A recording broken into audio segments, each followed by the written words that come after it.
Hello. So I just switched the neck on this guitar. I had a pretty good neck on this guitar. It was a Musikraft neck, but it was a 9.5 radius, and I have been used to a 725 radius more recently, and I've found it to be very good, more to my liking. And so I decided I wanted that for this guitar as well. So now I have a 725 radius also on this guitar. And this is an Allparts neck, the same as this.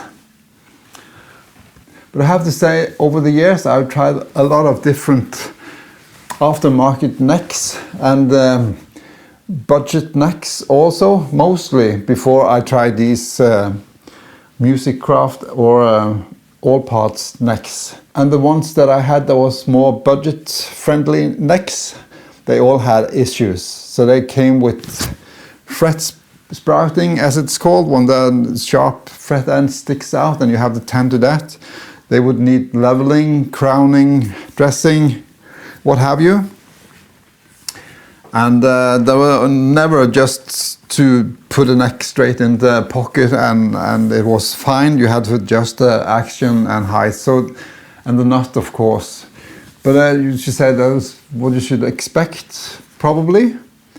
But the experience from buying these more quality necks from Allparts and also the one from Musikraft, my experience with that is that it just fits straight in the pocket of the guitar and no adjustments needed, no shims even. All the other guitar necks had to have shims. Shims is if you have to put something in the pocket here to adjust the height.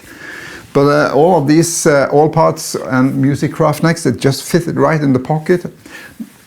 And strangely, the action is perfect immediately. Also with this one, as I can remember, can't really remember the Musikraft neck if that also was like that, but more or less.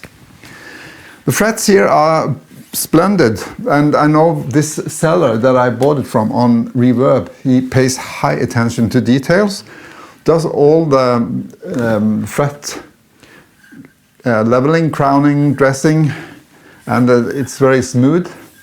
And he also put a nice finish on this to my preference.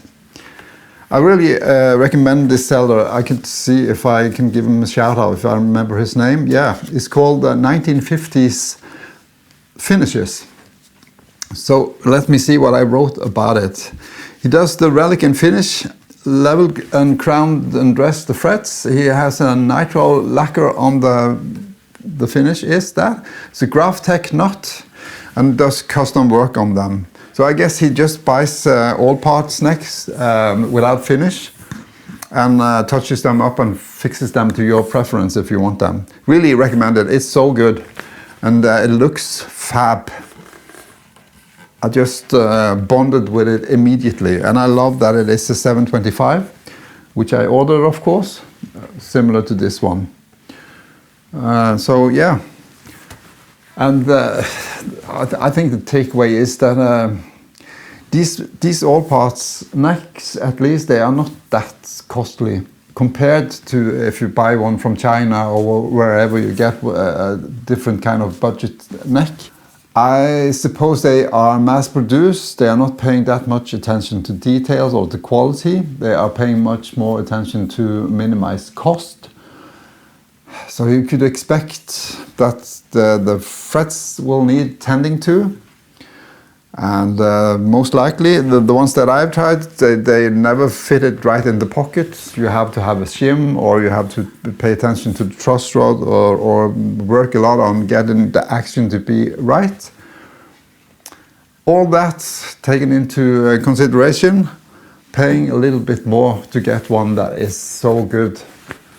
I can't recommend that highly enough after doing so much wrong in earlier days. I'm not going back to that, but I think I'm all set now with these two, at least in this S-style department of mine. I'm so happy with these two guitars. This is one of my favorites. It's really good. This has a Pinewood body, and this has probably an Alder body. It's a bit heavier. And I really can pick up that the sound from this is, it's what you say, more porous, or it sounds a bit more open in a way. I'm not sure. I like it, and now this also became a favorite right away. It's so nice to play this. I think the contour of this is a bit fatter, not much, but it may be slightly thicker neck. Yeah, maybe up here. I think the taper on this new one is a bit thicker up here, but it's okay. It's fine. This has finish on the back, and I kind of like that. I thought I would like to sand it, but it never gets sticky. So it's probably also a nitro. Can't remember where I got this, but it's also an Allparts. Maybe it comes like this from Allparts. I'm not sure. But this is sanded, but I wouldn't be surprised if there is a thin layer of some kind of finish back here. Of course there is that, or else the grain, I would feel the grain more. I don't. Feels good.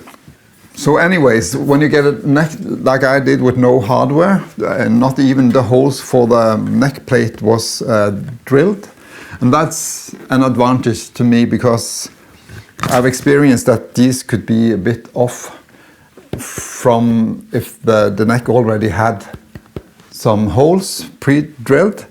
So now I managed to get this put into the neck pocket and mark the holes through the body here, so I could more correctly hit it and get it to be straight and as it should be. And also with the holes for the bushings in the tuners, you need to be aware that you might have to tend to that, as I did. They were a bit too snug. I used the drill bit first and used some sanding paper to smoothen it out, and then it fits very nicely. So it's not much to tend to, but it's probably needed on most necks, if you're not very lucky that it just fits right away. But I think it's better when it comes like this, that it's too snug, because then you can easily open it up. If it's the other way around, you have a bigger problem. Of course, you would need to adapt to a larger set of bushings and maybe have some trouble having the tuners sit tight. Extremely happy with this neck and how this guitar turned out.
I just wanted to show you a quick trick. So I played a lot of this stuff. And what I do is that I include the two thinnest strings, the B string and the E string. I'm in the key of B, by the way. That's quite vital for this, because I let them sing like a drone tone. I have them loose, the B and the E string is loose, and it's always playing along with what I do on the G string. So on the G string I will go, that was the G string, but you get the point. I play this figure here. And I include the two thinnest strings loose as a drone tone. Kind of cool.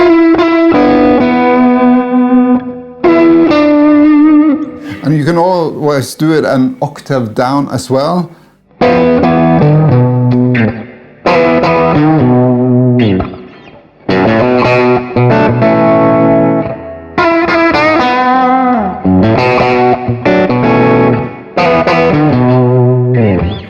Yeah, I hope you got that. That's it for me. I hope it was kind of useful to learn about my experience with these kind of necks. It's a lot of folks are building partscaster, I know, so yeah, it's not worth it to go with those cheap necks. If you like to tinker with finding out stuff, and it's a good learning process. It has been for me, at least, to adjust the frets, the neck and the height adjustment, the action. So it's really been useful to buy those cheap necks that I had to tend to. But if you don't want to do that, if you just want a neck that works, get one of these Allparts or Musikraft or another aftermarket quality neck. I really recommend it. It's saving you a lot of frustrations. But if you want to learn to tamper with the things yourself, go ahead, of course, but expect that you have to do it. All right, thanks for watching, and I hope you'll leave a comment if you have experienced otherwise. If you have to tamper with these necks, these more quality necks, as I call them, to do a lot of adjustments on those as well. I haven't, but I might have been lucky. I think not. All right, bye for now.